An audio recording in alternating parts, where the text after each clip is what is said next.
বাংলাদেশে ফিরেই বোমা ফাটালেন হাথুরু। বিপিএলকে বললেন সার্কাস লিগ। লম্বা সময় ছুটি কাটিয়ে গেল শুক্রবার বাংলাদেশে ফিরেছেন জাতীয় দলের প্রধান কোচ চন্ডিকা হাথুরু সিংহে।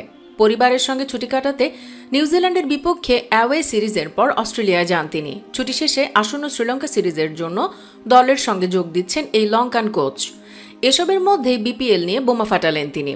সম্প্রতি ইএসপিএন ক্রিক ইনফোকে দেয়া এক সাক্ষাৎকারে বিপিএল নিয়ে প্রশ্ন তুলতে এটাকে সার্কাস লিগের সাথে তুলনা করেছেন তিনি। এ সময় হাথুরু বলেন, আমি যখন বিপিএল দেখি মাঝে মধ্যে টিভি বন্ধ করি।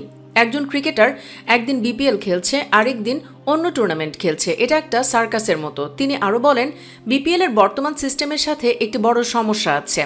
আইসিসিকে এগিয়ে আসতে হবে, আমাদের বোর্ডকে এ বিষয়ে কিছু করতে হবে, কিছু নিয়মকানুন থাকতে হবে। হাথুরু মূলত ফাঁকা সময়ে বিপিএল আয়োজনের কথা বলছেন।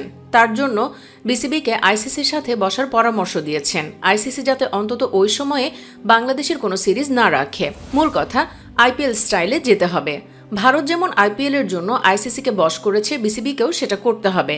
হাথুরু এখানে খুব ভালো কথাই বলেছেন। এভাবে আসলেই একটা টুর্নামেন্ট চলতে পারে না। আর 12 বছর ধরে চলার পরও যদি ফাঁকা সূচি করা না যায়, তাহলে সার্কাস লিগই বলা যায়।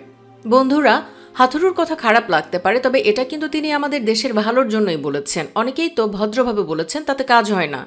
তাই হয়তো হাথুরু একটা বাঁকা ভাষায় বলেছেন। সাকিব যেমন স্টাম্পে লাথি মেরে সিস্টেম পরিবর্তন করেছিলেন, হাথুরুর এই কথাতেও কিছু পরিবর্তন হলে খারাপ কি? আপনি কি বলেন? কমেন্টে জানাতে পারেন যে কোনো মতামত। সেই সাথে ভিডিওটি ভালো লাগলে লাইক ও শেয়ার করুন। ধন্যবাদ সবাইকে।